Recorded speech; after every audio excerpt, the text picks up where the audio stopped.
Dans les règles d'or, je dirais, c'est bien important, pour nous, de travailler des projets bien ancrés dans les milieux où ils vont s'implanter, les projets. Donc, travailler avec les organismes communautaires du secteur, avec les élus, avec les organismes, peu importe qui, là, mais d'avoir un bon ancrage, puis un bon partenariat avec l'ensemble de ces organismes-là. Donc, un réseau solide et fort. Après ça, au niveau puis d'être dans le mode solution, il faut je dirais qu'on doit former une équipe. Une équipe où le GRT, le futur propriétaire, la coopérative ou l'OSBL, à un moment donné, l'entrepreneur, les professionnels, l'arrondissement, on doit former une équipe pour réaliser ce projet-là parce que réaliser un projet immobilier, c'est une course à obstacles. Et si tu veux faire le meilleur projet, quand tu as une équipe solide, tu es sûr de faire le meilleur projet puis d'arriver à terme dans des délais meilleurs.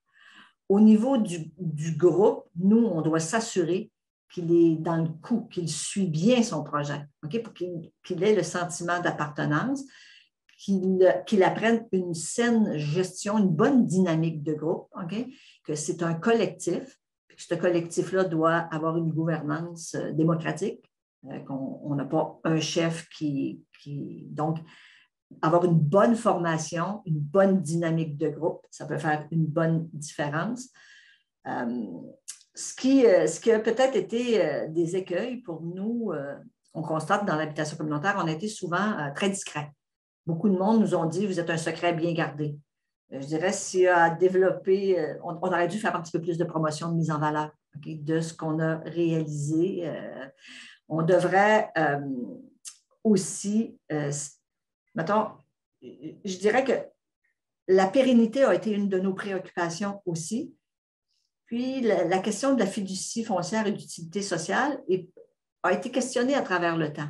Mais on a eu toujours un enjeu. On a réussi pour les coopératives que le gouvernement légifère puis dise qu'une coopérative ne peut pas être vendue à tous ses résidents, okay, parce qu'on voulait assurer une pérennité. On ne l'a pas tout à fait réglé pour les OSBL. Donc, quand on réfléchit, là, pour d'autres, il y avait peut-être un écueil là qu'on aurait dû peut-être prévoir, même si on a essayé d'y palayer, on n'y a peut-être pas réussi. Puis, on a aussi, je dirais, développé petit au Québec. Quand tu veux réinvestir, c'est des centaines de propriétaires que tu dois rencontrer pour dire, regardez, si on veut réinvestir de nos avoirs, le mouvement coop ou le mouvement sans but lucratif, là, c'est des centaines de propriétaires qu'il faut rencontrer. Ça a un avantage.